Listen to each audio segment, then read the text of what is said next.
Well, hello there, fantastic, amazing people. You're still with me in chapter 17. 4 chapters to go, counting this one. Well, actually, let's go to chapter 18 right now. This house is so big. Why?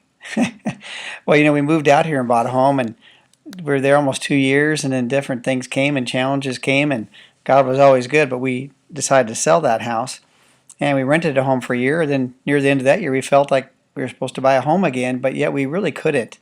Not with the finances and what we were working at home, that kind of thing. And out of nowhere, my mom said, "Hey, you know what? I like to sign for your home, and when you're all set and ready in a year or two, just take it out of my name, refinance, and just put in your name." And I said, "Sure, okay, no problem, great." That was really a cool deal, very nice on her part. It came out of nowhere. We didn't ask, so that was pretty cool. So we looked everywhere. We did the steps. We just kept praying and seeking, and he kept directing to this one area and kept directing, and went to this one home and said this was the home to buy, which really seemed large for what we had. We had just at that time Matthew, Misty, and AJ, and this particular home is a 5 bedroom home with 3 baths, a large sunroom, double deck porch, big huge backyard, oversized garage. Lots of things. It's still extremely inexpensive compared to California. But we knew that God said to buy it, so we did. Then what happened shortly after that, not too long after that, God spoke to Chris and I both, same day, and told us to begin foster care again here in Tennessee. And that's the last thing I thought we'd be doing again. But we did get that. Other confirmations. You've heard enough now, all the details of how God speaks and how he confirms things. So we did that and got relicensed. Immediately started having different kids, different ages, different personalities, boys, girls. The company we were with was really good. And then we received Ashley, and Ashley had a lot of troubles in junior high. She was at a home, well, a few homes, but this one she was at this time, she had threatened to bomb the school. So they'd taken her out of school and suspended her and various things. She was getting, fails in her classes. And we brought her in and did what God does always. We just helped her the best we can, loved on her, helped teach her some discipline, introduced her to church people, on which they, of course, all took care of her and loved on her. And from there, she just began to get better and better. And we, of course, I loved helping them get them to school and teach them the various subjects. And she got to where she was getting B's and A's. And we did explain things we were about before we brought her in the house, like we do with kids. And that we kept telling her that she was up for adoption. She knew that, but that God had not told us to adopt her. And we prayed often for that, and for her not to feel bad, though, because that means God has an even better plan than us, and there's lots of better plans than us for sure. But we'll just keep praying. It finally got to a point where she was here a few years, and they were going to put her on a list with pictures and everything for her to be adopted. And so the day that they were going to do that, I was driving, and God spoke to me to adopt her. And I came home and spoke to Chris. She felt the same very clearly. He just changed our hearts, really around. We were ready for her to be on this list and for someone to grab her off the list and bring her to the home that God had for her. But wow, he just changed us. I don't know if that was a test for her, test for us, test for both.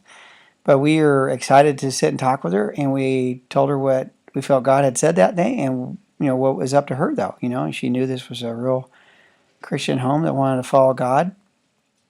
Not strict, but we did things God's way. And she just sat and cried and said, yes, of course she wanted to be adopted. And so that was great. And from there, just shortly after that, I was driving up to Mountain City quite a ways to go visit a school. And felt like God said to pull over because it might have been snowing up there, to see if the school was even open. So I did pull over and called them, and no, they were closed. So I sat there a few minutes and prayed and asked God, was there anything else we were to do? And he said, adopt more children. There would be 3. And I asked for a scripture. And I gave me a scripture. I went to that scripture and it talked about family. Because my very question was, well, that would add a lot to our family, 3 more. And all the scripture was mentioning family. It didn't, verify 3 or anything. But I continued to pray. I felt God say, turn on the radio. He had done this before with Matthew. When I turned on the radio, it was absolutely amazing to my surprise, because just that morning I was praying and a gentleman's name came to me to pray for, Joe White, who I'd seen at a Promise Keepers meeting many years ago. Hadn't thought much of him, the last 2 or 3 or 4 years. Really neat guy. And actually, I honestly thought he had passed away because at the last Promise Keepers meeting that I saw him, he had a severe form of cancer. And so they all prayed for him. It didn't sound or look good at that time. But I turned on the radio, and there was. They were just introducing Joe White. He had just spoke at a conference just like a couple days before regarding Easter and the resurrection. And on this audio that they have playing on him on the radio, he started speaking about Jesus being nailed to the cross and talking to the thief, well, to both thieves, but the one thief. He said, "You'll be adopted into the family of God that day." I said, "You got to be kidding me. Jesus doesn't talk about being adopted to or in the family of God to the thief on the cross. He does other scriptures, but not there." And it was just a huge confirmation that we would have three. I called Daryl and told him. He immediately said, "Well, you know you're going to have three." I said, "Yeah, I do." Of course, it wasn't very long after that. We were called Brittany, Daniel, and James. And so we looked up their profiles and, set up the interview and had them come over. And it was a bit of a challenge because these kids have been in foster care many years and had been in 12 homes by that time. But as things went and progressed, it was clear and confirmed that we were to adopt them, including Chris. I looked at some reports of paperwork that they had, and every page, the report at the bottom, there was a link, and everyone had 777 on it. For her, that was what she had asked for.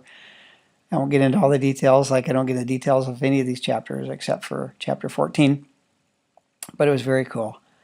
We adopted them, and they had a lot to learn, and they're still learning, but the boys are doing so well in school.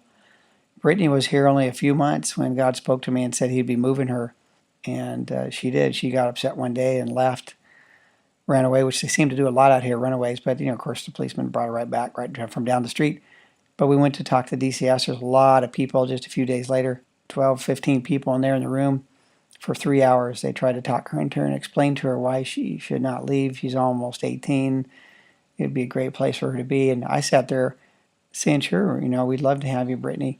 But I knew inside that there was no way or nothing was going to change her mind. God had already put that in place, and she did not. And from there, she's had lots of challenges, but we've talked to her quite a few times. So that's the story of that, and that's why the house was so big.